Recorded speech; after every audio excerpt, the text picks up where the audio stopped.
மலையாளத்துல இப்போ லேட்டஸ்டா நம்ம மோகன்லால் அடிச்சு ஒரு மலையாள படம் ரிலீஸ் ஆச்சு. தொடரும் அப்படின்றது படத்தோட பேரு. தமிழ்ல சொல்றதா இருந்தா தொடரும் அப்படின்னு சொல்லலாம். இதுல ஒருத்தர் கொலகாரங்களோட சேர்ந்து ஒரு டெட் பாடியை மறைக்கிறதுக்கு உதவி பண்றார். அப்புறம் அப்பாடா அப்படின்னு நிம்மதியா வீட்டுக்கு வர்றார். அப்படி வர்றவர்கிட்ட ஒரு பெரிய மனமாற்றம் பின்னாடி ஏற்படுது. பொங்கி எழுறார். கொலை பண்ணவங்க எல்லாத்தையும் பழி வாங்குறார். ஆனா கொலை பண்ணும்போது கூட துணைக்கு நின்னுட்டு பாடியை டிஸ்போஸ் பண்ணும்போதும் துணைக்கு நின்னுட்டு இப்போ அவங்களையே பழிவாங்க நினைக்கிறாப்லையே அப்படிங்கறதா இந்த படத்தோட ஒன்லைனர். உள்ள போனீங்கன்னா என்ன ஏதுங்கிறத தெளிவா புரிஞ்சுக்கலாம். இந்த படத்தோட ஸ்டார்டிங் சீன்ல ஏதோ நிலச்சரிவு ஏற்பட்டிருக்குது போல. போலீஸ் வண்டி, ஆம்புலன்ஸ் வண்டி எல்லாம் அந்த இடத்துக்கு வந்து நிக்குது. நிலச்சரிவுக்குள்ள மாட்டிக்கிட்டு கஷ்டப்படுற மக்கள் எல்லாத்தையும் ஆம்புலன்ஸ்ல ஏத்திட்டு இருக்கிற சமயம் அங்க ஒரு வண்டி மட்டும் தனியா கிடக்கும். அந்த வண்டிக்குள்ள யாரோ ஒருத்தர் கத்துற சவுண்டு கேக்குது. அவரை தீயணைப்புத்துறை பார்த்து டீமை கூப்பிட்டு காப்பாத்தி மேல ஏத்திடுறாங்க. இன்னும் யாராவது உள்ள இருக்காங்களா கத்துனா அவன் எதுவும் சொல்ல மாட்டேங்கிறான். ஆனா பின்னாடி ஆட்கள் இருப்பாங்க போல, எல்லாம் ஏத்திடாச்சு. ஆனா கடைசியா எதையோ ஒன்ன பார்த்துட்டு அந்த தீயணைப்புத்துறை வீரன் சார் அப்படின்னு கத்துறான். அப்படி அவன் என்னத்தை பார்த்தான் அப்படிங்கறத நமக்கு அங்க காட்டல.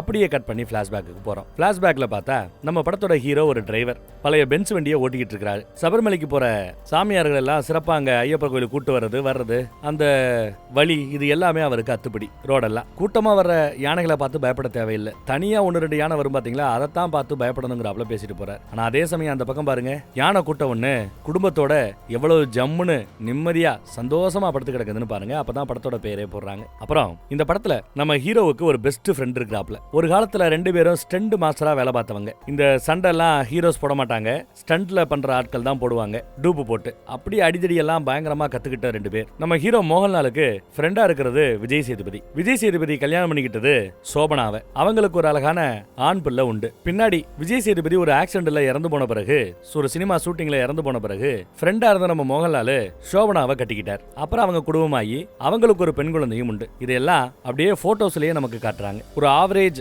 லோவர் மிடில் கிளாஸ் குடும்பம். பையன் இப்ப காலேஜ்ல படிக்கிறான். என்னதான் தனக்கு இந்த பையன் பிறக்கலனாலும் பையன் மேல உசுரா இருப்பாப்ல. பொண்ணு எப்ப பார்த்தாலும் பாத்ரூம்ல ஏதோ குசு குசுன்னு பேசிட்டே இருக்கிறான். வந்து சத்தம் போடுங்கன்னு அம்மா கம்ப்ளைண்ட். நம்மால வந்து சத்தம் போடுறாப்ல அன்பா கண்டிக்கல, ஃப்ரீயா விடுறார். குடும்பமா சந்தோஷமா இருக்கிறாங்க. ஒன்னா வெளியில உட்காந்து சாப்பிடுறாங்க. அந்த பையன் ஆசையா ஒரு நாய் வளர்க்கறான். அந்த நாய்னா ஹீரோவோட பையனுக்கு ரொம்ப உசுறு. ஆனந்தத்துக்கு குறைவே இல்லாத ஒரு அற்புதமான குடும்பம். சவாரி வாரி ஏத்துறது வரதுன்னு எல்லா வேலையும் சிறப்பா பார்த்துட்டு இருக்கிறான். ஏகப்பட்ட கஸ்டமர்ஸ் எல்லாரையும் கொண்டு போய் இறக்கி விட்டு காசு பார்த்து குடும்பம் நடத்தி இப்படிதான் ஓடிக்கிட்டு இருக்குது. ஒரு பெரிய கூட்டு குடும்பம் தான். ஒன்னா போட்டோ எல்லாம் எடுத்துக்கிறாங்க பாருங்க. விசேஷம்னா தான் கூடுவாங்க. இப்படி தமிழ்நாட்டுல ஸ்டண்ட் மாஸ்டர் நம்ம பாரதி ராஜா. என்னதான் இப்ப அந்த ஸ்டண்ட் தொழில அவங்க யாரும் பார்க்கலனாலும் அடிக்கடி போன்ல பேசிக்கிறது உண்டு. ஸ்டண்ட் மாஸ்டர் கூடயே ஒருத்தவர் இருக்கிறார். ஒரு காலத்துல அவரும் அங்க ஸ்டண்ட் அசிஸ்டண்டா வேலை பார்த்தவர் தான். அவரும் போன்ல பேசுறாரு நம்ம ஹீரோ கூட. அப்புறம் காலேஜ்ல படிக்கிற பசங்க எல்லாம் ஒண்ணா ஹீரோவோட வீட்டுக்கு சும்மா தங்குறது பாக்குறது இதுக்காக வந்திருக்காங்க. இவங்க எல்லாம் ஒரு காலத்துல எப்படி ஸ்டண்ட் பண்ணாங்க அந்த பழைய கதைகளை பேசிட்டு சாப்பிட்டுட்டு இன்னும் சந்தோஷத்துக்கு பஞ்சம் இல்லாம நல்லா போய்கிட்டு இருக்குது. சரக்கடிக்கணும் போல பொண்டாடி கிட்ட கெஞ்சி குத்தாடி பர்மிஷன் வாங்கி சரக்கடிக்க ஓடுற அந்த கேப்ல பசங்க பாருங்க என்ன சேட்டை பண்றாங்கன்னு. வீட்டுல இருந்த காரை லைசன்ஸ் இல்ல ஒண்ணும் இல்ல, வண்டி ஓட்ட தெரியாது, பசங்க எடுத்துட்டு போறானுங்க. ஃப்ரெண்டுகாரன் தான் வண்டி ஓட்டுறான். டே அப்பாக்கு தெரிஞ்சா அவ்வளவுதான். டே வேணாண்டா எவ்வளவு சொன்னாலும் கேட்காம பசங்க போறானுங்க. இத நம்ம ஹீரோ பார்த்துட்டார். படு வேகமா வண்டியை வரட்டிட்டு வர்றாரு. நிறுத்துங்கடான்னு சொன்னாலும் இவங்க வண்டியை பிரேக் போடவே ஒரு மாதிரி பயந்துகிட்டு இருக்காங்க. ஒரு வழியா வண்டி கொஞ்சம் இடிச்சு நிக்குங்க. ஃப்ரண்ட்ல இந்த பம்பர் உடைஞ்சிரும். புள்ளைக்கு பலார்னு ஒரு அரை பசங்க முன்னாடியே. வண்டியோட பம்பர் உடைஞ்சிருச்சுங்கிறதுக்காக இல்ல, இவங்களுக்கு ஆக்சிடென்ட்ல ஏதாவது ஆயிருந்தா உனக்கு ஏதாவது ஆயிருந்தா அப்படிங்கிற அக்கறையில. ஃபர்ஸ்ட் அதாயிடுச்சா, அடுத்து இப்போ பம்பர் அடிபட்டு கிடக்குது, அதை சரி பண்ணணும். மெக்கானிக்கல் ஷாப்ல போய் வண்டியை போட்டு வண்டியை ரெடி பண்ணி கொடுங்க அப்படிங்கிறாப்ல. ஃப்ரண்ட் லைட் எல்லாம் உடஞ்சு போயிடுச்சுன்னு நினைக்கிறேன். அங்க மெக்கானிக்கல் ஷாப்ல ஒரு பையன் வேலை பார்ப்பான். நம்ம ஹீரோவுக்கு கொஞ்சம் தெரிஞ்ச பையன். பழைய லைட் ஏதாவது போடலாம்னு கேட்டா அதெல்லாம் வேண்டாம், எதுவாக இருந்தாலும் புதுசாக தான் போடணும்னு சொன்னதும் அந்த மெக்கானிக் பையன் நான் பாத்துக்கிறேன் நீங்க போங்க, நாளை கழிச்சு வந்து வண்டி எடுத்துக்கங்கன்ட்டான். ஆனா எல்லாரும் முன்னாடியும் தன்னை அடிச்சதுல பையன் அப்பா மேல கோவமா இருக்கிறான். கால் பண்ண எடுக்கிறது இல்ல. வாட்ஸ்அப் ரெக்கார்டு போட்டு அமுச்சு விடுறாரு. டேய் தெரியாம பண்ணுடா, பேசுறா வைடான்னு. ஆனாலும் அவன் பிஹேவ் பண்ணிக்கிட்டு இருக்கிறான். திரும்ப கூப்பிடவே இல்லை. கூட இருக்கிற நண்பர்கள் கூட ஓவரா பண்ணாதரா பேசுறாங்கிறாங்க. ஆனாலும் இப்ப வரைக்கும் அவங்க பேசல. ஆனா அடுத்த ஒரு துக்க செய்தி ஊர் பக்கத்துல இருந்து வருது. ஸ்டண்ட் மாஸ்டர் இருக்கார்ல பாரதிராஜா, அவரு இறந்துறாரு பாவம். நியூஸை கேள்விப்பட்டதும் தான் உடனே போகணும் அப்படின்னு சொல்லி மோகன்லால் புறப்பட்டு போறார். மெக்கானிக்கல் ஷாப்ல வேற வண்டி நிக்குது. பழசெல்லாம் நினைச்சு பாக்குறார். டெத்துக்கு போய் நல்லபடியா எல்லாத்தையும் அட்டன் பண்ணிட்டு திரும்ப வீடு திரும்பும் போது மெக்கானிக் ஷாப்போட ஓனரு வா ஒரு முக்கியமான மேட்டர்னு நம்ம மோகன்லாலை பிக்கப் பண்ணிக்கிட்டு ஸ்ட்ரெயிட்டா போலீஸ் ஸ்டேஷனுக்கு வந்திருக்கிறார். அந்த ஏரியா கவுன்சிலர் கூட வந்திருக்கிறாப்ல. என்ன எல்லாரும் பரபரப்பா நிக்கிறீங்க, என்னன்னு கேட்க அங்க எஸ்ஐ ஒருத்தன் ஒரு நத்தையை மிதிச்சிட்டு போறான் பாருங்க. எதையும் மதிக்காம ரத்தத்தை உரியறவன் ஒரு எஸ்ஐ போறான். நம்ம ஹீரோவோட வண்டியை இங்க எஸ்ஐ பிடிச்சு வச்சிருக்கிறார். எதுக்கு பிடிச்சு வச்சிருக்காருன்னு கவுன்சிலர் மெக்கானிக் ஷாப் ஓனர் எல்லாம் வந்து விசாரிச்சா வண்டியில யாரோ கஞ்சா கடத்திருக்காங்க. யாரோ என்ன யாரு கடத்தினது? மெக்கானிக்கல் ஷாப்ல ஒரு பையன் இருந்தான்ல, லைட்டை நான் பாத்துக்கிறேன் நீங்க போயிட்டு வாங்கன்னால அந்த மெக்கானிக் ஷாப் பையன் தான் கஞ்சா கடத்திருக்கானா. கஞ்சா கிடைச்சிருக்கு, யூஸ் பண்ணிருப்பானோ என்னவோ. போலீஸை பார்த்ததும் வண்டியை விட்டு ஓடிட்டானா. அந்த பையில பிடிச்சு கொடுத்துட்டு வண்டி எடுத்துட்டு போங்க அப்படிங்கிறாப்ல. நம்ம ஹீரோ எவ்வளவோ கெஞ்சிராப்ல, ஒத்துக்க மாட்டேங்கிறார். இங்க ஒரு ஏட்டையா வேற பரபரப்பா வேலை பார்த்துட்டு இருக்காரு. அவர் கூட வக்காலத்து வாங்க வந்தாலும் எரிஞ்சு விழுகிறாரு எஸ்ஐ. இது கொஞ்சம் தகராறு மாதிரி மாறும். இருந்தாலும் கொஞ்சம் எஸ்ஐ கிட்ட கொஞ்சம் பேசுற விதத்துல கேட்கிற விதத்துல கேட்டா வேலை நடக்கும்னு ஏட்டையா சொன்னதுனால அந்த மாதிரி கெஞ்சி பாக்குறாப்ல. அப்பயும் ஒன்னும் வேலை நடந்தாப்ல தெரியல.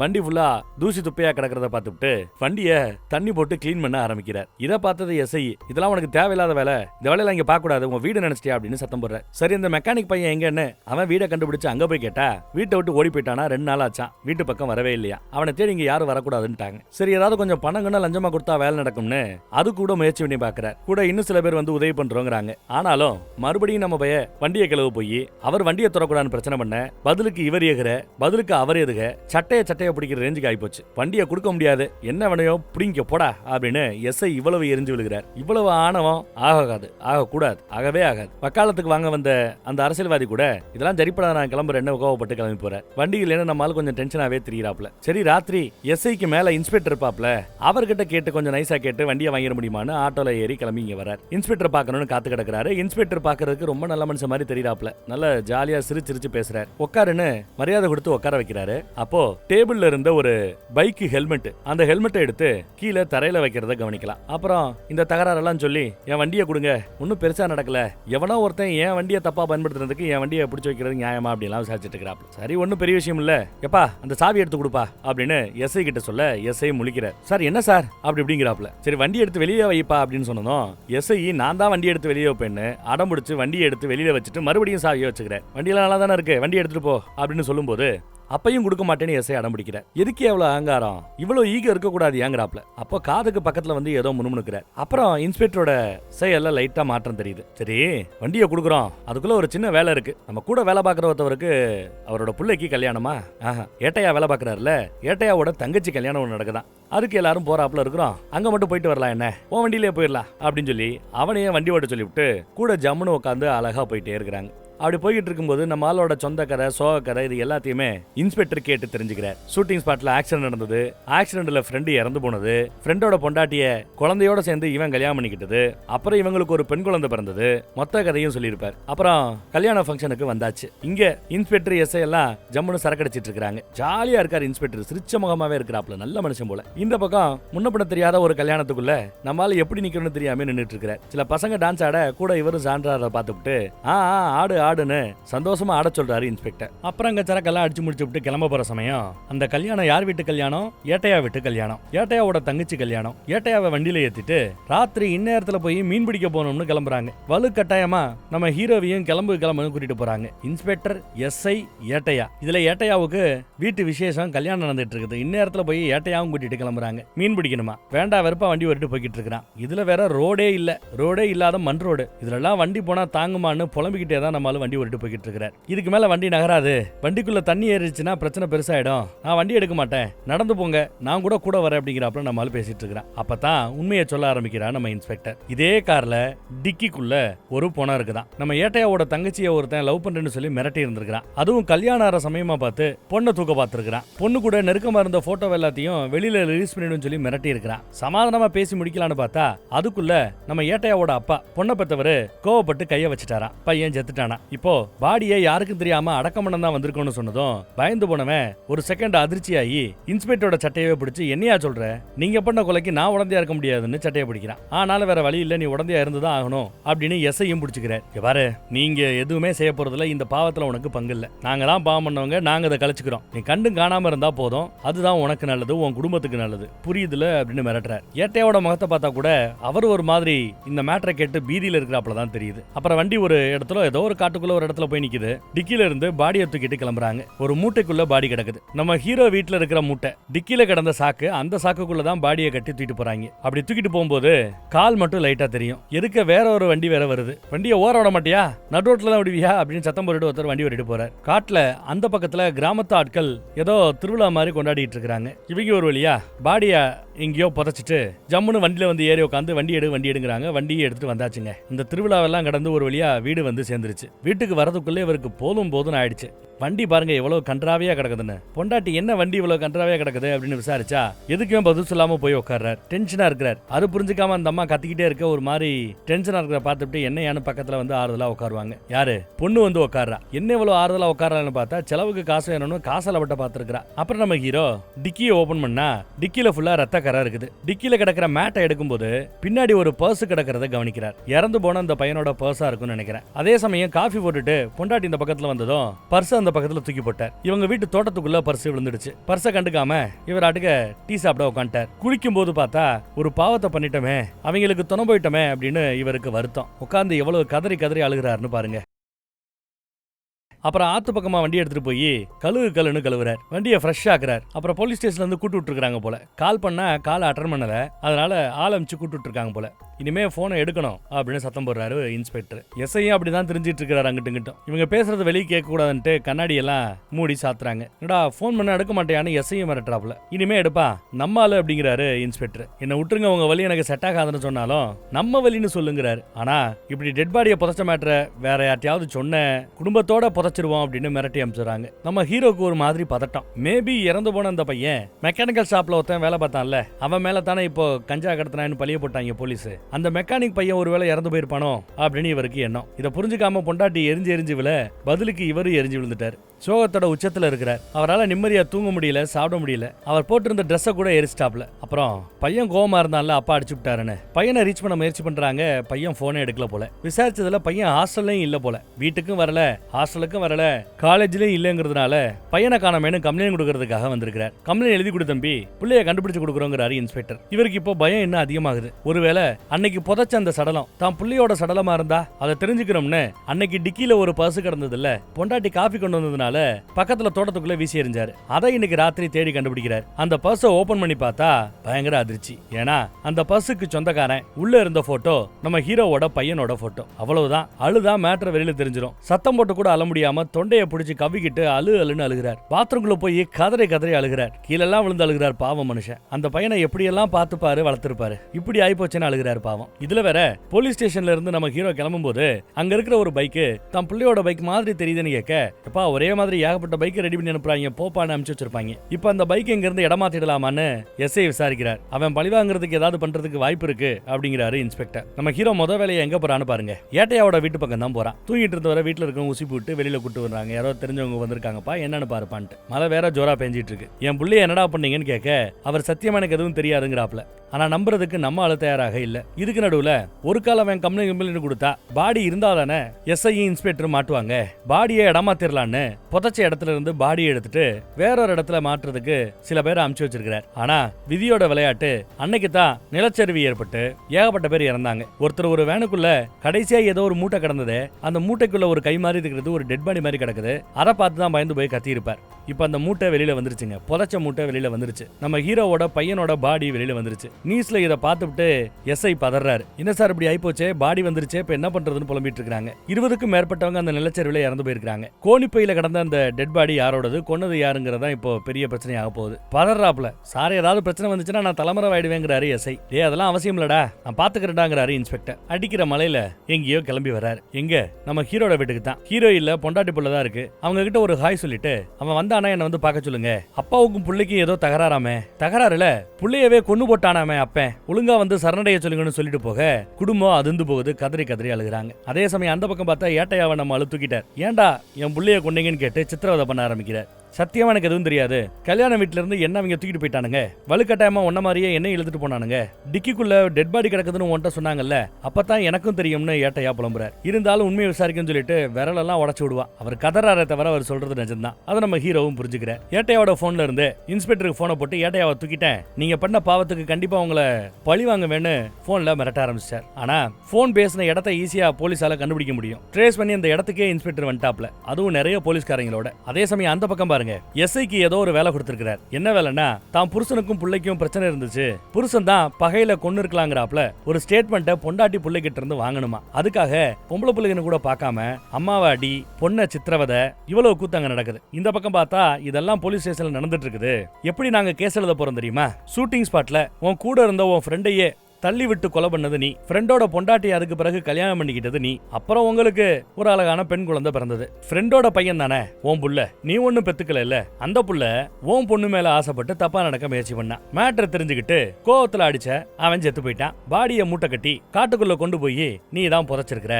இப்படித்தான் நாங்க எஃப்ஐஆர் எழுத போறோம், நீயும் ஜெயில தண்டனை அனுபவிக்க போற அப்படிங்கிறார். இதே தான் வெளியில போலீஸ்காரங்க மீடியா கிட்டையும் சொல்றாங்க. நியூஸ்ல இதுதான் தீயா பரவிக்கிட்டு இருக்குது. இப்படி தன்னையும் தான் குடும்பத்தையும் சித்திரவதை பண்ணிடுறத தொடர்ந்து இருக்கிறாங்களேன்னு காண்டானவரு இன்ஸ்பெக்டர் மேலேயே கைய வைக்கிறார். அடிச்சு போட்டு உள்ள தள்ளிட்டு லாக் பண்ணிட்டு வெளியில வரலான்னு பார்த்தா வெளியில ஏகப்பட்ட போலீஸ்காரங்க இருக்காங்க. அதே சமயம் அந்த பக்கம் பாருங்க, எஸ்ஐ பொண்ணை எப்படி டார்ச்சர் பண்றாருன்னு பாருங்க.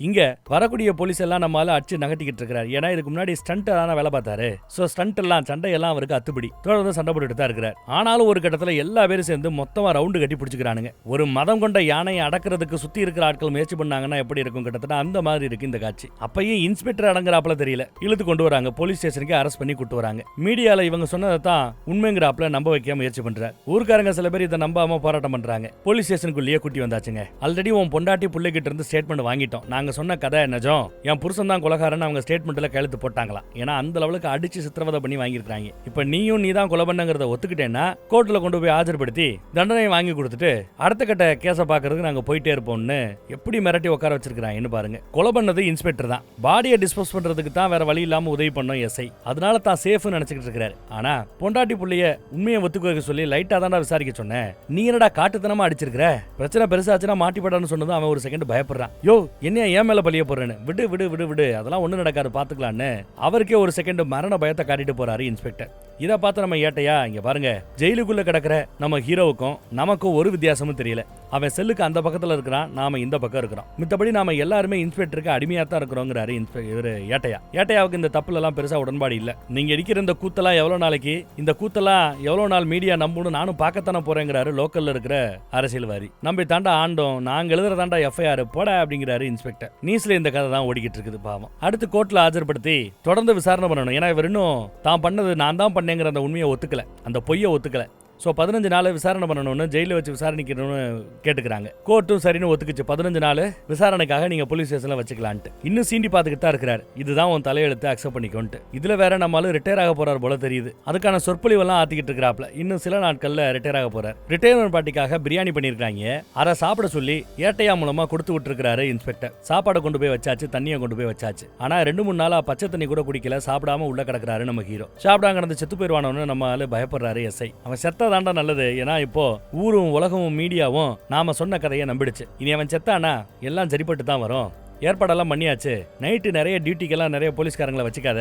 நமக்கு தெரிஞ்ச ஒரு 4 போலீஸ் தமிழ்நாட்டில இருந்து வருவாங்க, அவங்கள உள்ள அலோவ் பண்ணு. அப்புறம் நீயும் மப்டிக்கு மாறிக்க என்ன அப்படின்னு சொல்லிட்டு உத்தரவு போட்டுட்டு இன்ஸ்பெக்டர் போயிட்டே இருக்கிறார். உடனே இன்ஸ்பெக்டர் ஏவர வேலைகளை செய்யற இந்த ஏவல் நாய் எஸ்ஐ இருக்கிற எல்லாரையும் ஏதாவது ஒரு வேலை கொடுத்து அங்க சுத்து இங்க சுத்து, அங்க நைட்டு ரவுண்ட்ஸ் போயிட்டு வான்னு ஆட்களை மாத்தி மாத்தி அனுப்புகிறார். நம்ம ஏட்டையா கூட அங்க வேலை பார்க்குற பொண்ணை அவங்க வீட்டுல கொண்டு போய் விட்டுட்டு வர சொல்றாரு. போலீஸ்காரமா வீட்டுல கொண்டு போய் விட்டுட்டு வா அப்படின்னு. இதெல்லாம் கிளியர் பண்றதை பார்த்துட்டு ஏட்டையா புரிஞ்சுக்கிறாரு ஏதோ பெருசா தப்பு நடக்க போகுதுன்னு. சார் சார் சார் அப்படின்னு சொன்னாலும் போடா அப்படின்னு விரட்டி தான் வர்றாரு. சிசிடிவி கேமரா எல்லாத்தையுமே போய் ஆஃப் பண்ணி போட்டார். அடுத்து தமிழ்நாட்டுல இருந்து ஒரு 4-5 போலீஸ் வராங்க, ஸ்பெஷலிஸ்ட் வராங்க. பெருசா சத்தம் இல்லாம சட்டுப்பட்டு முடிக்கலான்னு வந்த குரூப்ல ஒரு பாதி பேரு நம்ம எஸ்ஐயோட சேர்ந்து கீழே இறங்கி வராங்க. என்னடா சாப்பிடாம செத்து போகணும்னு ஆக்கிறியா, உனக்கு அந்த கவலை வேண்டாம், நாங்களே உன்னை சிறப்பா அனுப்பி வைக்கிறோம்னு பக்கத்துல வந்து பேசிட்டு இருக்கிற உன் பிள்ளைய ஜட்டியோட இங்க உட்கார வச்சோம். இன்ஸ்பெக்டர் தான் அடி அடி நடிச்சாரு. ஹெல்மெட்டை வச்சு அடிச்சு அடியில எப்படி விழுந்தான் தெரியுமா, தர தர தரன்னு காலை பிடிச்சி டெட் பாடி எழுத்துட்டு போறாப்ல எழுத்துட்டு போனார். இப்போ எப்படி அடிச்சு கொலை பண்ணோங்கிறத சொல்றாங்க. ஆனாலும் காரணத்தை இன்னும் சொல்லல. பேசிட்டு இருக்கும் போதே பின்னாடி ஒரு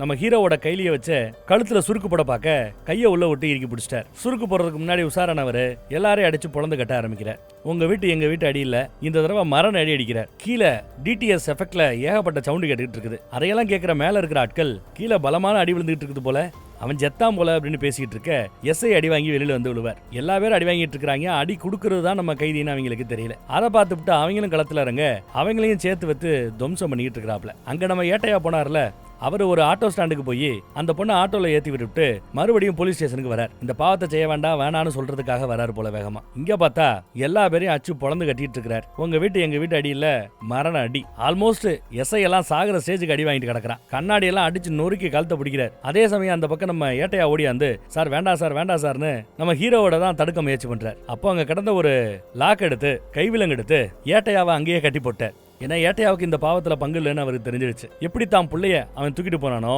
அதே மாதிரி இன்னைக்கு எஸ்ஐய நம்ம இழுத்துட்டு போயிட்டு இருக்கிறார். அதே மாதிரி வண்டியில போட்டு எப்படி அவங்க ஒரு கோணிப்பைக்குள்ள அடைச்சு நம்ம ஹீரோட வண்டி அந்த கஞ்சா கேஸ்ல உள்ள வந்துச்சுல டிக்கில போட்டு மறைச்சு வச்சிருந்தான். அதே மாதிரி வண்டியில ஏத்திட்டார். இங்க பார்த்தா இன்ஸ்பெக்டர் நம்ம ஹீரோ எங்குங்கிற மேட்டரை தெரிஞ்சுக்கிறதுக்காக ஹீரோட வீட்டுக்குள்ள புகுந்து வீட்டுல இருந்த அரசியல்வாதிங்க பக்கத்து வீட்டுக்காரங்க சொந்த பந்தம் எல்லாத்தையும் வெளியில தள்ளி அம்மா பொண்ணை மட்டும் வச்சுக்கிட்டு அவங்கள லத்தியால அடி அடி நடிச்சு உங்க அப்பா எங்க உன் புருஷன் எங்க சொல்லுங்கன்னு டார்ச்சர் பண்ண ஆரம்பிக்கிறார். உங்களை அடிச்சா அவன் வருவான்ல அப்படின்னு கேட்க கண்டிப்பா என் புருஷன் வருவாருன்னு இந்த அம்மா சொல்லி முடிக்கல. போன் காலுங்க. போன்ல அந்த பக்கம் நம்ம ஹீரோ எங்க இருக்குங்கிற மேட்டர் சொன்னதும் இன்ஸ்பெக்டர் அதிர்ந்து போறார். எங்க இருக்கிறாப்லன்னா இன்ஸ்பெக்டரோட வீட்டுல இருக்கிறார். புள்ளைய இழந்தா அந்த வலி எப்படி இருக்குன்னு உனக்கு காட்ட வேண்டாம், வாடா வா அப்படின்னு கூப்பிடுறார். தனியா வர சொல்றார். இந்த அரண்டு போய் ஓடியாரார். ஏன்னா வீட்டுல தான் பெண் புள்ள இருக்குது. வீடு முழுக்க தேடி பார்த்துட்டார். புள்ளைய காணோம். ஐயோ புள்ளை பேரை கத்திக்கிட்டு தான் பொண்ணு பேரை கத்திக்கிட்டு அங்க எங்கேயும் ஓடிக்கிட்டு இருக்கிறார். வெளியில பார்த்தா நம்ம ஆளு நிக்கிறான். நம்ம ஆளோட கார் நிக்குது. உள்ள திறந்து பார்த்தா எஸ்ஐ அங்க செத்து போய் கிடக்கிறார். அடி வாங்கியே செத்து போய் கிடக்குற. என் பொண்ணுங்கன்னு கேட்க டிக்கிக்குள்ள சேஃபா இருக்கிறா அப்படின்னு சொன்னதும் டிக்கியை திறக்க முயற்சி பண்ணும்போது நல்லா அடி வாங்கிட்டு இருக்கிறாப்ல.